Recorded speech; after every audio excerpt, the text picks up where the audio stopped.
नमस्कार साथियों, स्वागत है आप सभी का हमारे यूट्यूब चैनल DCI9920 पर। आज अपन क्लास टेंथ साइंस का बहुत ही इम्पोर्टेंट टॉपिक और बहुत ही ज़बरदस्त टॉपिक पढ़ने वाले हैं, जो आपके क्लास टेंथ में 7 नंबर का टॉपिक है। जैसा कि आपने यहाँ बोर्ड में देख ही लिया होगा, साइंस का टॉपिक है चैप्टर नंबर 4 और कार्बन एवं इसके यौगिक, जो 7 नंबर का रहने वाला है आपके लिए और क्लास टेंथ के लिए बहुत ही ज़्यादा क्या है इम्पोर्टेंट है। तो आइए क्लास टेंथ का इस टॉपिक के बारे में अपन चर्चा करते हैं। देखो, सबसे पहले अपन बात करेंगे कार्बन की। कार्बन क्या होता है?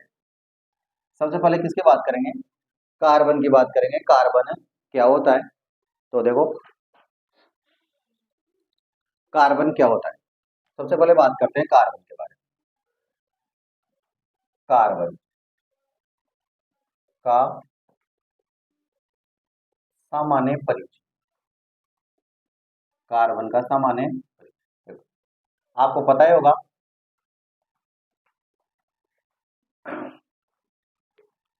जितने भी तत्व हैं लगभग अभी वर्तमान में 118 तत्व हैं। उन 118 तत्वों को एक आवर्त सारणी में एक टेबल में जमाया गया है, जिसे आवर्त सारणी कहते हैं। और उस आवर्त सारणी में 4 ब्लॉक है, S block, P block, D block और एफ ब्लॉक। तो ये जो कार्बन है, ये कार्बन उस आवर्त सारणी के पी ब्लॉक का सदस्य है। तो देखो, कार्बन क्या है? कार्बन कार्बन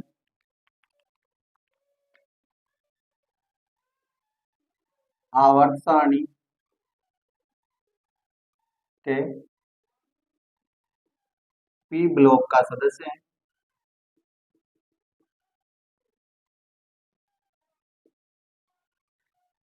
पी ब्लॉक का सदस्य है। कार्बन आवर्त सारणी के पी ब्लॉक का क्या है? सदस्य है। जो बहुत महत्वपूर्ण तत्व है, जो बहुत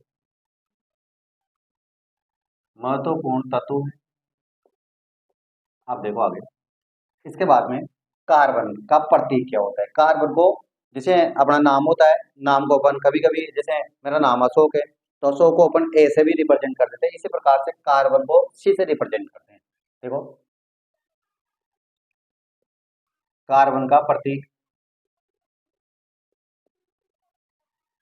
सी होता है और कार्बन का परमाणु क्रमांक परमाणु क्रमांक 6 होता है। देखो, परमाणु क्रमांक क्या होता है? जो कोई भी परमाणु है, उस परमाणु के नाभिक में इलेक्ट्रॉन, उस परमाणु के नाभिक में प्रोटॉन और न्यूट्रॉन उपस्थित होते हैं और उस परमाणु के चारों ओर इलेक्ट्रॉन चक्कर लगाते हैं। अभी मैं इलेक्ट्रॉनिक विन्यास ना सिखाऊंगा आपको, वहां पे पूरी डिटेल से बताऊंगा। तो किसी भी परमाणु के नाभिक में उपस्थित प्रोटॉनों की संख्या को क्या कहते हैं? परमाणु क्रमांक कहते हैं। चाहो तो मैं यहाँ नोट लगा के लिख सकता हूँ, लिख देता हूँ, नोट लगा के लिख देता हूँ। परमाणु क्रमांक किसे कहते हैं? किसी परमाणु के नाभिक किसी परमाणु के नाभिक में उपस्थित किसी परमाणु के नाभिक में उपस्थित प्रोटॉनों की संख्या को परमाणु क्रमांक कहते हैं। परमाणु क्रमांक कहते हैं। इसके बाद में बात करते हैं अपन परमाणु द्रव्यमान की। किसकी बात करते हैं? परमाणु द्रव्यमान। कार्बन का परमाणु द्रव्यमान 12 होता है। 12 होता है। देखो, परमाणु द्रव्यमान क्या होता है? मैंने अभी कहा ना, कार्बन के नाभिक में प्रोटॉन और न्यूट्रॉन उपस्थित होते हैं। तो कार्बन के परमाणु में उपस्थित प्रोटॉन और न्यूट्रॉन की संख्या का योग क्या कहलाता है? परमाणु द्रव्यमान कहलाता है। देखो, मैं इसको भी नोट लगा देता हूँ। किसी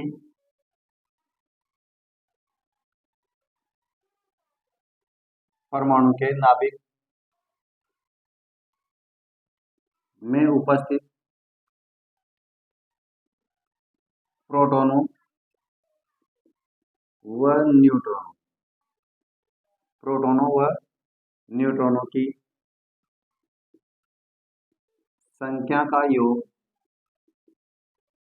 परमाणु द्रव्यमान कहलाता है। संख्या का योग परमाणु द्रव्यमान कहलाता है। द्रव्यमान कहलाता है। इसके बाद में बात करते हैं अपन कार्बन का इलेक्ट्रॉनिक विन्यास। कार्बन का इलेक्ट्रॉनिक विन्यास। अब इलेक्ट्रॉनिक विन्यास क्या होता है? इस कार्बन के परिचय के जस्ट बाद में मैं पूरा इलेक्ट्रॉनिक विन्यास ज्ञात करना आपको कंप्लीट सिखाऊंगा यहाँ पे थोड़ी देर बाद में, थोड़ी सी देर रुक जाओ। कार्बन का इलेक्ट्रॉनिक विन्यास 1s2 2s2 2p2 होता है। 1s2 2s2 2p2 होता है। फिर कार्बन चतुसंयोजी यौगिक है। कार्बन चतुसंयोजी। अभी चतुसंयोजी भी क्या होता है? मतलब कार्बन परमाणु के बाह्यतम कक्षा में उपस्थित इलेक्ट्रॉनों की संख्या को क्या कहते हैं? संयोजकता कहते हैं। और कार्बन के जो बाह्यतम कक्षा है उस बाह्यतम कक्षा में कितने इलेक्ट्रॉन होते हैं? 4 होते हैं, इसलिए इसको क्या कहते हैं? चतुसंयोजी कहते हैं। दोबारा समझा रहा हूँ। किसी परमाणु के बाह्यतम कक्षा में उपस्थित इलेक्ट्रॉनों की संख्या को, दोबारा समझाओ, किसी परमाणु की बाह्यतम कक्षा में उपस्थित इलेक्ट्रॉनों की संख्या को क्या कहते हैं? संयोजकता कहते हैं। और कार्बन परमाणु के बाह्यतम कक्षा में 4 इलेक्ट्रॉन होते हैं, इसलिए इसको क्या कहते हैं? चतुसंयोजी कहते हैं। तो कार्बन चतुसंयोजी तत्व है, चतुसंयोजी होता है। और कार्बन की जो संरचना है, कार्बन की ज्यामितीय संरचना, ज्यामितीय संरचना कैसी होती है? कार्बन की ज्यामितीय संरचना चतुष्फलकीय होती है। कैसे होती है? चतुष्फलकीय होती है। चतुष्फलकीय होती है। देखो चतुष्फलकीय कैसे होती है, मैं यहाँ बना देता हूँ ना। जैसे मान लो ये कार्बन है, मैं यहाँ बनाता हूँ, ये कार्बन है और यहाँ पर जो संरचना बनेगी वो मेथेन की बनेगी। तो देखो इस प्रकार से मान लो एक हाइड्रोजन यहाँ है, एक हाइड्रोजन यहाँ और एक हाइड्रोजन यहाँ और एक हाइड्रोजन यहाँ, और इस प्रकार से इसकी संरचना बनती है चतुसंयोजी। ये इसकी चतुसंयोजी संरचना है। और दो बंधों के मध्य 109 डिग्री और 28 मिनट का क्या होता है? कोण होता है। ये चतुसंयोजी संरचना है। फिर इसके बारे में आगे बात करते हैं अपन, इसको आगे यहाँ तक उतार लेना, आगे देखते हैं। कार्बन में देखो अगले जो गुणधर्म है, कार्बन में श्रृंखलन का गुण पाया जाता है। श्रृंखलन का गुण पाया जाता है। श्रृंखलन का गुण का मतलब है कार्बन कार्बन के साथ साझा करके और अनेक कार्बन मतलब बहुत सारे कार्बन मिलकर अनेक यौगिक बना सकते हैं। जैसे मैं बताता हूँ आपको इस प्रकार से कार्बन कार्बन के साथ मिलकर अनेक यौगिक बना सकते हैं। और इस प्रकार चतुसंयोजी होता है, इसलिए 4 बंध होना जरूरी है। इस प्रकार से ये अनेक यौगिक बना सकता है, इसलिए इसको कार्बन में क्या पाया जाता है? श्रृंखलन का गुण पाया जाता है। आगे देखो, मैं ऊपर से मिटा देता हूँ।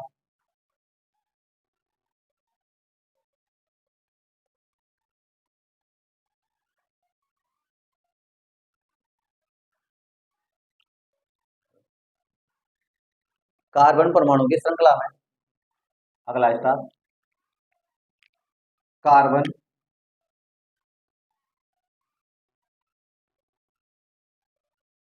परमाणु की श्रृंखला में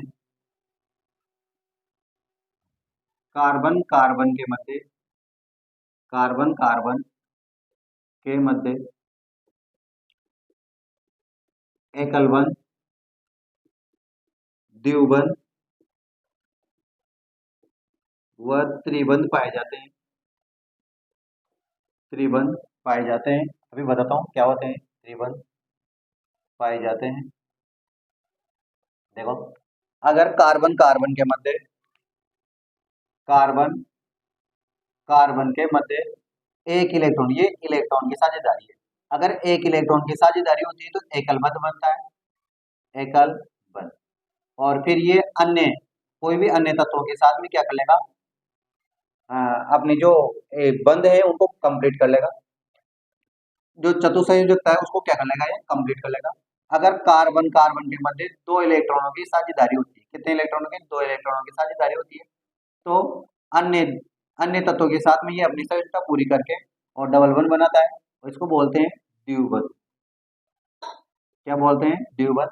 अगर कार्बन कार्बन के मध्य तीन इलेक्ट्रॉनों की क्या हो, साझेदारी हो, तो फिर त्रिबंध बनता है। इस प्रकार से त्रिबंध, ये हो गया त्रिबंध। ये कार्बन का सामान्य परिचय था जो मैंने आपको यहाँ पे कंप्लीट समझाया। अब मैंने बताया था, अभी आपसे कहा था कि कार्बन परमाणु के इलेक्ट्रॉनिक विन्यास 1s2 2s2 2p2 होता है। तो इस इलेक्ट्रॉनिक विन्यास को ज्ञात करना अपन सीखेंगे। उसके बाद में अपन पढ़ेंगे सहसंयोजक बंध।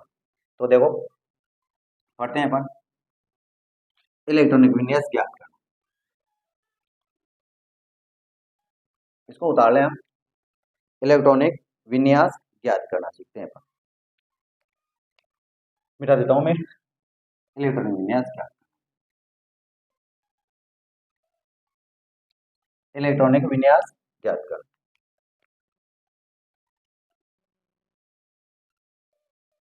इलेक्ट्रॉनिक विन्यास ज्ञात करना। तो बताओ, बहुत इंपॉर्टेंट टॉपिक है ये इलेक्ट्रॉनिक विन्यास से। इलेक्ट्रॉनिक विन्यास ज्ञात करना, इस इलेक्ट्रॉनिक विन्यास को ज्ञात करना अपन सीखते हैं। तो देखो, इलेक्ट्रॉनिक विन्यास क्या होता है, किसी भी परमाणु में इलेक्ट्रॉन बढ़ने की जो व्यवस्था होती है उस व्यवस्था को अपन क्या कहते हैं, इलेक्ट्रॉनिक विन्यास कहते हैं। तो देखें हम, किसी भी परमाणु में किसी भी परमाणु में इलेक्ट्रॉन बढ़ने की व्यवस्था को इलेक्ट्रॉन बढ़ने की व्यवस्था को इलेक्ट्रॉनिक विन्यास कहते हैं। इलेक्ट्रॉनिक विन्यास कहते हैं। बताओ क्या कहते हैं, किसी भी परमाणु में इलेक्ट्रॉन बढ़ने की जो व्यवस्था होती है उस व्यवस्था को क्या कहते हैं, इलेक्ट्रॉनिक विन्यास कहते हैं। क्या कहते हैं, इलेक्ट्रॉनिक विन्यास कहते हैं। अब देखो, किसी भी परमाणु में इलेक्ट्रॉन बढ़ने के लिए जो व्यवस्था होती है उस व्यवस्था के कुछ नियम है, उन नियमों को पढ़ते हैं अपन। तो देखो, परमाणु में इलेक्ट्रॉन निम्न प्रकार से भरे जाते हैं। परमाणु में इलेक्ट्रॉन निम्न प्रकार से भरे जाते हैं। अब कैसे भरे जाते हैं, पहला पॉइंट देखो, इलेक्ट्रॉन के चारों ओर क्या होती है, कक्षाएं होती है। उन इलेक्ट्रॉन के चारों ओर जो कक्षाएं होती है, उन कक्षाओं में इस प्रकार से कक्षाएं होती है। जैसे मान लो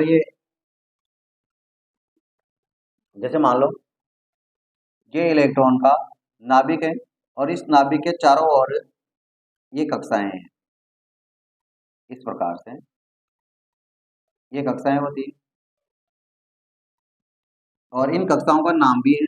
इसका नाम है के, चेंज कर देता हूं मैं, इसका नाम है के, यल, यम, यन, फिर आगे चलती जाएगी।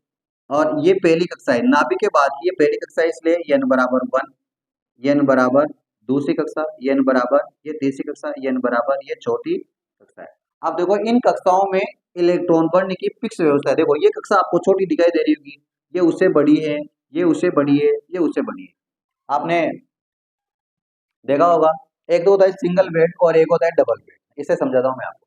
तो देखो, सिंगल बेड जो होता है उसमें दो ही व्यक्ति मा सकते हैं, जबकि जो डबल बेड होता है उसमें आप 3 या 4 व्यक्ति भी एडजस्ट हो सकते मा सकते हैं, आ सकते हैं। तो देखो, इसी प्रकार से कक्षा है, इन कक्षाओं में फिक्स है भाई, इस कक्षा में कितने इलेक्ट्रॉन भरे जा सकते हैं अधिकतम, इस कक्षा में कितने इलेक्ट्रॉन भरे जा सकते हैं अधिकतम, इस कक्षा में अधिकतम कितने इलेक्ट्रॉन भरे जा सकते हैं, इस कक्षा में अधिकतम कितने इलेक्ट्रॉन भरे जा सकते हैं। जैसे मान लो 4 व्हीलर है और 5 सीटर है, तो उसमें 5 व्यक्ति से ज्यादा नहीं बैठ सकते।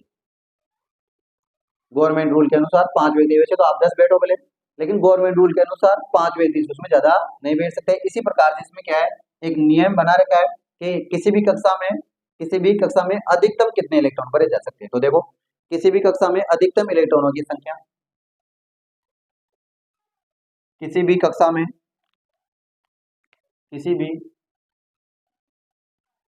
कक्षा में अधिकतम इलेक्ट्रॉनों की संख्या, अधिकतम इलेक्ट्रॉनों की संख्या 2n² से बढ़ते हैं,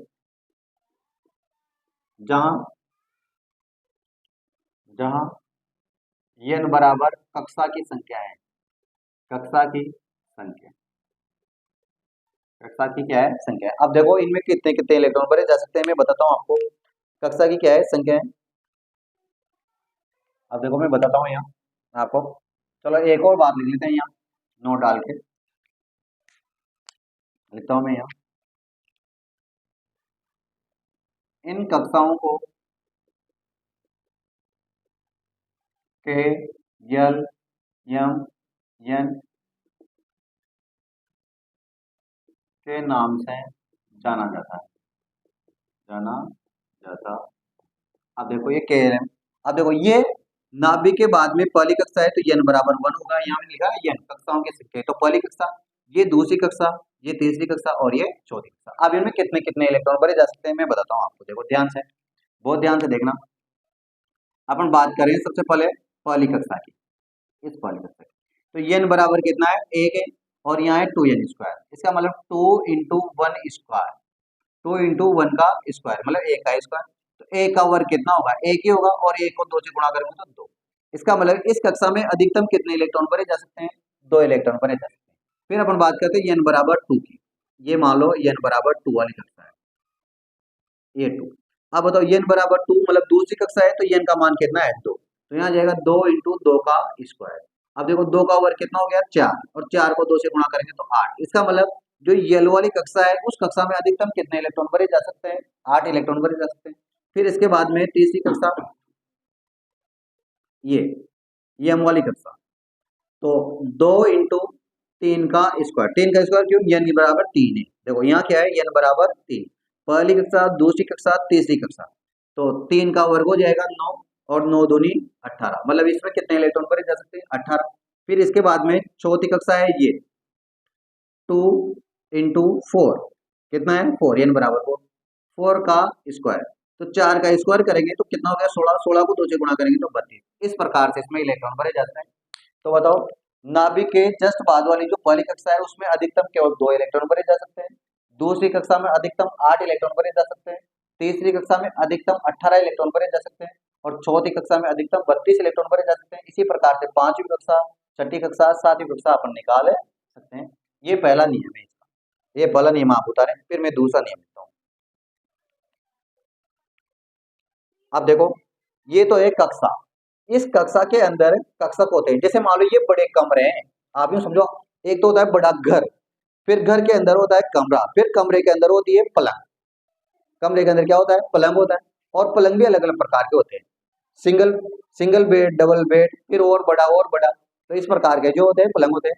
तो इसी प्रकार से इनमें क्या है, कक्षाएं हैं। ये तो मान लो कमरे हैं, और इन कमरों के अंदर क्या है, पलंग बिछे हुए हैं, पलंग रखे हुए हैं। तो देखो कौन कौन से पलंग है इसके अंदर, ये 4 प्रकार के पलंग होते हैं। पलंग का मतलब कक्षक होते हैं, ये तो कक्षाएं हैं, और इन कक्षाओं के अंदर भी क्या होती है, कक्षक होती है। आप क्लासरूम में जाते हो तो क्लासरूम आपकी क्या है, कक्षा है। क्लासरूम क्या है, कक्षा है, और उस कक्षा के अंदर क्या होते हैं, टेबल्स होते हैं, टेबल और स्टूल होते हैं। तो वो टेबल और स्टूल क्या है, कक्षा थे। अब कुछ टेबल्स ऐसी होती है जिसके सामने अपन, कुछ टेबल और स्टूल ऐसे होते हैं जिसके सामने, जिसमें 2 जने बैठ सकते हैं, कोई में 4 बैठ सकते हैं, कोई में 6 बैठ सकते हैं, कोई में 10 बैठ सकते हैं। तो वो उनके आकार के ऊपर निर्भर करता है। तो इसी प्रकार से 4 क्या है यहाँ, कक्षक है। तो मैं लिखता हूँ दूसरा पॉइंट, दूसरा नियम, किसी भी कक्षक में इलेक्ट्रॉन की संख्या निम्न होती है। देखो इसको मिटा रहा हूँ मैं।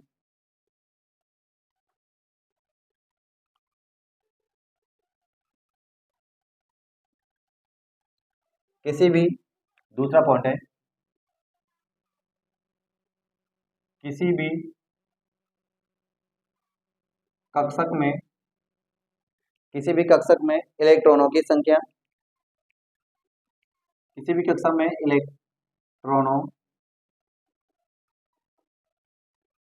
की संख्या अलग अलग होती है, अलग अलग होती है। जैसे जैसे बात करें अपन, चार कक्षक होते हैं। कितने कक्षक होते हैं? चार प्रकार है। एक होता है यस कक्षक, एक होता है यस पी कक्षक, और एक होता है यस पी डी कक्षक, और एक होता है एफ कक्षक। अब देखो इनमें भी अधिकतम फिक्स है। यस कक्षक में अधिकतम इलेक्ट्रॉन, यस कक्षक में अधिकतम इलेक्ट्रॉन। अब यस कक्षक में अधिकतम कितने इलेक्ट्रॉन भरे जा सकते हैं? केवल 2 इलेक्ट्रॉन भरे जा सकते हैं।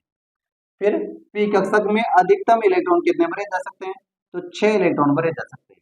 और डी कक्षक में अधिकतम कितने इलेक्ट्रॉन भरे जा सकते हैं? तो 10 इलेक्ट्रॉन भरे जा सकते हैं। एफ कक्षक में अधिकतम कितने इलेक्ट्रॉन भरे जा सकते हैं? तो 14 इलेक्ट्रॉन भरे जा सकते हैं। कैसे बढ़ते हैं? ऐसे बढ़ते हैं। देखो जैसे मान लो ये एक कक्षक है और इस कक्षक में ये 2 इलेक्ट्रॉन इस प्रकार से बढ़ते हैं। फिर ये पी कक्षक इस प्रकार का होता है जिसमें यस के जैसे 3 कक्षक होते हैं। यस के जैसे कितने होते हैं? 3 कक्षक होते हैं, और इस प्रकार से इनमें 2 इलेक्ट्रॉन बढ़ते हैं। फिर डी में यस के जैसे 5 कक्षक होते हैं। कितने कक्षक होते हैं? 5, और जिसमें भी 2 इलेक्ट्रॉन इस प्रकार से भरे जाते हैं। देखो हो गए होंगे 5, 10। फिर इसी प्रकार से यह कक्षक में यस के जैसे 7 कक्षक है। 1 2 3 4 5 7, 2 4 6 8 10 12 और 14। इस प्रकार से इनमें क्या भरे जाते हैं? इलेक्ट्रॉन भरे जाते हैं। इसके बाद में आगे बात करते हैं अपन तीसरा पॉइंट, कक्षकों में इलेक्ट्रॉन बढ़ने का क्रम। तीसरा पॉइंट है कक्षकों में इलेक्ट्रॉन बढ़ने का क्रम। अब देखो कक्षकों में इलेक्ट्रॉन बढ़ने का क्रम क्या होता है? ये कक्षक हैं, इन कक्षकों में इलेक्ट्रॉन किस प्रकार से भरे जाते हैं उनका क्रम की बात करें अपन। तो देखो आपको इसके लिए क्या करना है, इस प्रकार की एक ट्रिक याद रखनी। देखो 1s लिखना है, फिर यहाँ लिखना है 2s, क्या लिखना है? 2s और 2p, 1 से शुरू करना है। फिर इसके बाद में 3s, 3p और p के बाद में 3d, यस p d। फिर इसके बाद में 4s, फिर 4p, फिर 4d, फिर आ जाएगा 4f, yes p d f। फिर इसके बाद में आ जाएगा 5s, 5p, 5d और 5f। इसी प्रकार से आगे लिख सकते हैं 6s, 6p, 6d और 6f। ये ट्रिक है इलेक्ट्रॉन भरने की। अब सबसे पहले देखो कैसे भरेंगे। सबसे पहले इलेक्ट्रॉन भरा जाएगा यस कक्षक में, पहली कक्षा के यस के। देखो इसका मतलब क्या है? इस आगे वाले ए का मतलब है पहली कक्षा का यस कक्षक। देखो मैं समझाता हूँ इधर आपको। जैसे मान लो ये नाभिक है और ये नाभिक के चारों ओर कक्षाएं हैं। तो ये जो आगे जो एक दिखाई दे रहा है ना, ये एक इस पहली कक्षा को रिप्रेजेंट कर रहा है, एक। फिर उसके बाद में 2s में भरेंगे। किसमें भरेंगे? 2s में। 1s जब पूरा भर जाएगा, 2 इलेक्ट्रॉन पूरे भर जाएंगे इसमें, तो किसमें भरेंगे? 2s मतलब 2s मतलब दूसरी कक्षा के यस ब्लॉक में भरेंगे। देखो एक बार दोबारा समझो, देखो, इस कक्षा में कितने इलेक्ट्रॉन होते हैं? 2 इलेक्ट्रॉन। इस कक्षा में कितने होते हैं? 8 इलेक्ट्रॉन। इसमें कितने होते हैं? 3 का वर्ग 18 इलेक्ट्रॉन। और चौथी कक्षा में कितने इलेक्ट्रॉन हो सकते हैं? अधिकतम 32 इलेक्ट्रॉन हो सकते हैं। अब देखो, इसमें जो 2 इलेक्ट्रॉन भरे जाएंगे उसमें तो यस कक्षक में आ जाएंगे, नहीं 2 इलेक्ट्रॉन तो यस में ही आ गए। अब ये जो 8 इलेक्ट्रॉन है, अगला कौन सा है? 8 इलेक्ट्रॉन। अरे वंश क्यों बजा रहा है इसको? देखो, इसके बाद में ये दूसरी कक्षा में अधिकतम कितने इलेक्ट्रॉन भरे जा सकते हैं? 8। तो 8 इलेक्ट्रॉन भरे जा सकते हैं, तो उनमें से अगर मान लो सबसे पहले 2 इलेक्ट्रॉन भरेंगे किसमें? यस कक्षा में। आप यूं समझो, मैं ऐसे समझाता हूं। मान लो आपके घर में 1, 2, 3 और 4 कमरे हैं, और उन 4 कमरों में व्यवस्था कैसी है? इसमें 2 व्यक्ति आ सकते हैं, मतलब सो सकते हैं। इसमें 8 व्यक्ति सो सकते हैं, इसमें 18 व्यक्ति सो सकते हैं, और इसमें 32 व्यक्ति सो सकते हैं। और आपके पास 4 प्रकार के पलंग हैं। यस, पी, डी, एफ 4 प्रकार के क्या है? पलंग है। आप ऐसे समझे इसको। अब इसके बाद में देखो, ये जो यस कक्षा के हैं, अब मान लो आपके घर पे किसी दिन 2 मेहमान आए। किसी दिन कितने मेहमान? 2। तो बताओ, 2 मेहमान के लिए आप जो पलंग बिछाओगे वो इस वाली कक्षा में बिछाओगे, इस वाले कमरे में बिछाओगे, या इस वाले कमरे में बिछाओगे? सर इसमें भी बिछाएंगे। इसमें क्यों बिछाएंगे? इसमें तो 32 की जगह है। या फिर यूं समझ सकते हैं, जैसे आपको कहीं जाना है और 2 जनों को जाना है, तो बताओ बाइक लेके जाओगे या फिर बस लेके जाओगे? बाइक ही लेके जाओगे ऑब्वियस। तो देखो, आप इस प्रकार से, तो 2 व्यक्ति इसमें सो जाए। अब मान लो आपके पास घर में 10 व्यक्ति आए, 2 और 8 कितने हो गए? 10। 10 मेहमान आए।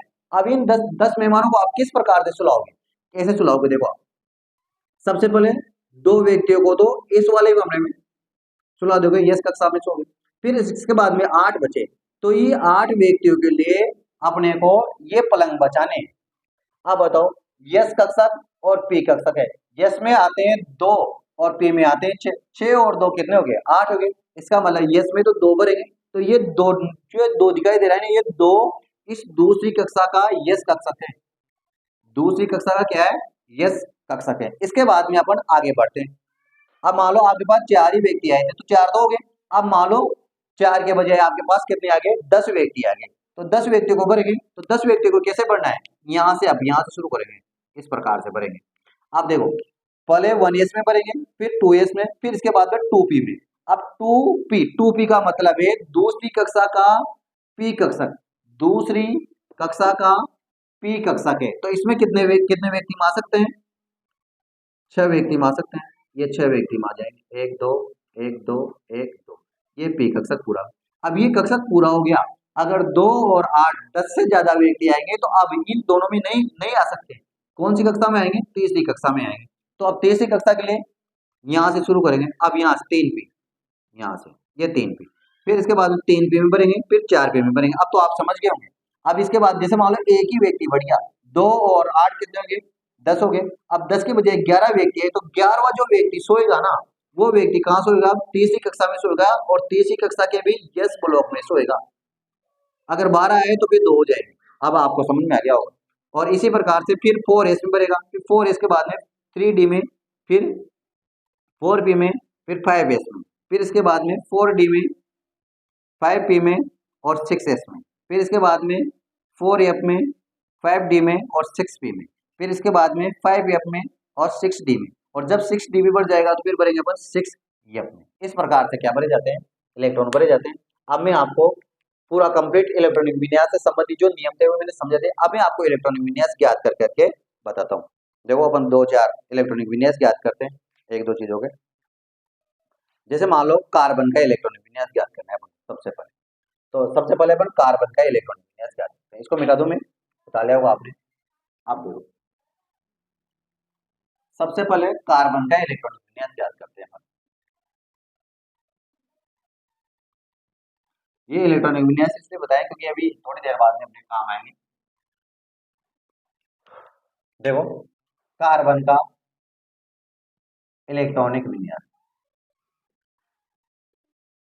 इलेक्ट्रॉनिक विन्यास। अब देखो, कार्बन का इलेक्ट्रॉनिक विन्यास ज्ञात करने के लिए आपको ये पता होना चाहिए कार्बन का परमाणु क्रमांक कितना होता है। तो देखो, कार्बन का परमाणु क्रमांक, कितना होता है 6। इसका मतलब इसमें 6 इलेक्ट्रॉन है। कार्बन का परमाणु क्रमांक 6 होने का मतलब क्या है, इसमें 6 इलेक्ट्रॉन है। क्योंकि ये तो प्रोटॉनों की संख्या है, लेकिन किसी भी परमाणु में प्रोटॉन की संख्या, इलेक्ट्रॉन की संख्या और न्यूट्रॉन की संख्या क्या होती है, समान होती है। तो देखो ये हो गया। अब देखो यहाँ बढ़ते हैं इसको। मान लो ये कार्बन का नाभिक है और नाभिक के चारों ओर ये पहली कक्षा, ये दूसरी कक्षा है।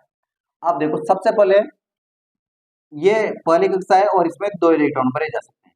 ये 2 इलेक्ट्रॉन आप किसमें भरोगे, यस कक्षा में भरोगे। ये यस कक्षा में आपने 2 इलेक्ट्रॉन भर दिए। इसका मतलब कार्बन का इलेक्ट्रॉनिक विन्यास, इलेक्ट्रॉनिक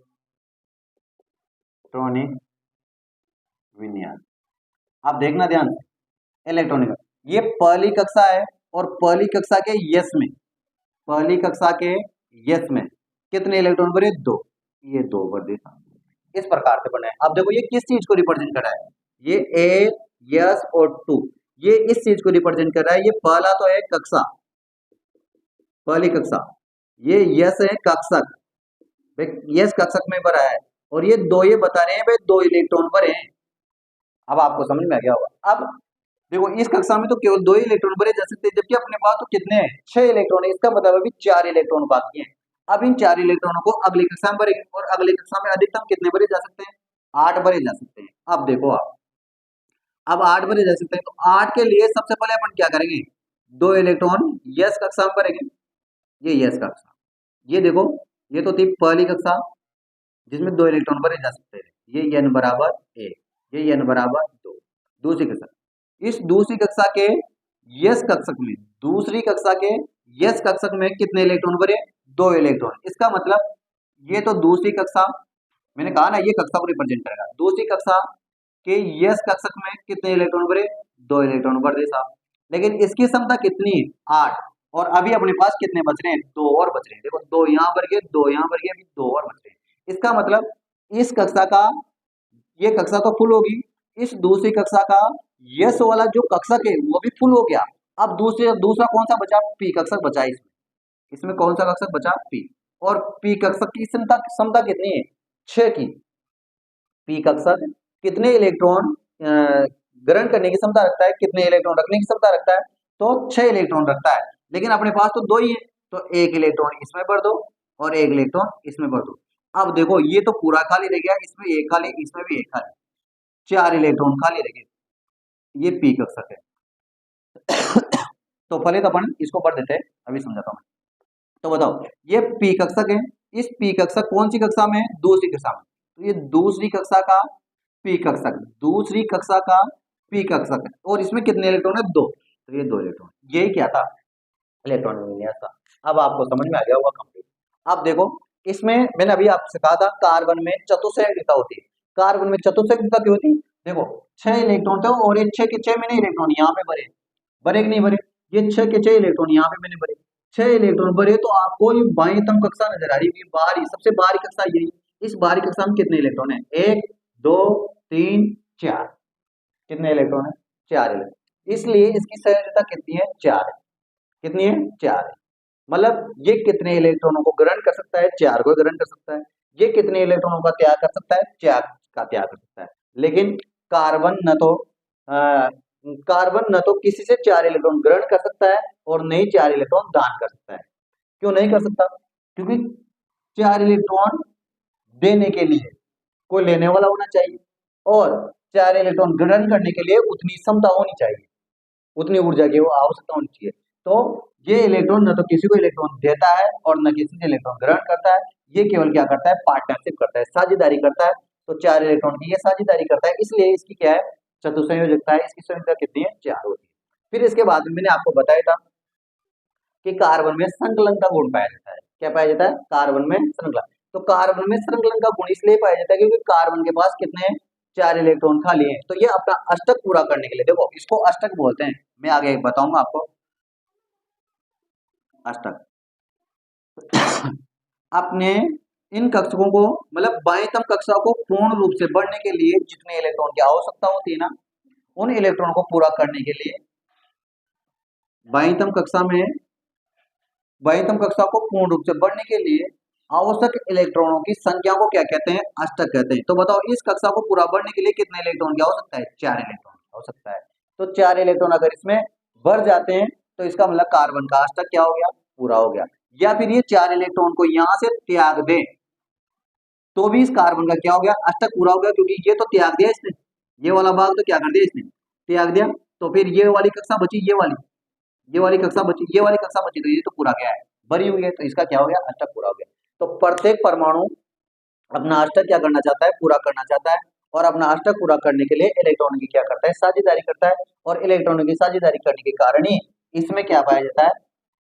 श्रृंखलन का गुण पाया जाता है। अब देखो ये मैंने पूरा कंप्लीट आपको समझा दिया है। चाहो तो मैं एक और बता देता हूँ आपको, थोड़ा बढ़ा लेकर इलेक्ट्रॉनिक विन्यास याद करना।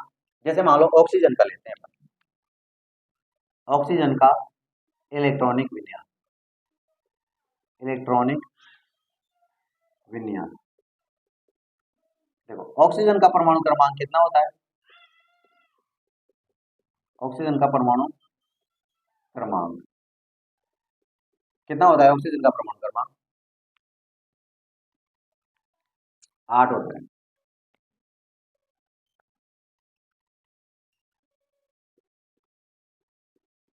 कितना होता है? 8 होता है। तो देखो ऑक्सीजन का परमाणु क्रमांक कितना हो गया? 8। अब देखो इलेक्ट्रॉन बढ़ते हैं। सबसे पहले ये कक्षा और ये कक्षा, इसमें 2 इलेक्ट्रॉन भरे जा सकते हैं, n बराबर 1, इसमें n बराबर 2 है और 8 इलेक्ट्रॉन भरे जा सकते हैं। अब देखो बढ़ते हैं। ऑक्सीजन का इलेक्ट्रॉनिक विन्यास, इलेक्ट्रॉनिक विन्यास। अब देखो आपके पास 8 मेहमान आ गए, तो 8 मेहमान आ गए तो 2 मेहमानों को तो आप कहाँ से लाओगे? पहली कक्षा में चलाओगे। और कौन से कक्षक में चलाओगे? यस कक्षक में। तो पहली कक्षा का यस कक्षक में 2 इलेक्ट्रॉन भर गए। फिर इसके बाद में आपके पास 6 इलेक्ट्रॉन बचे,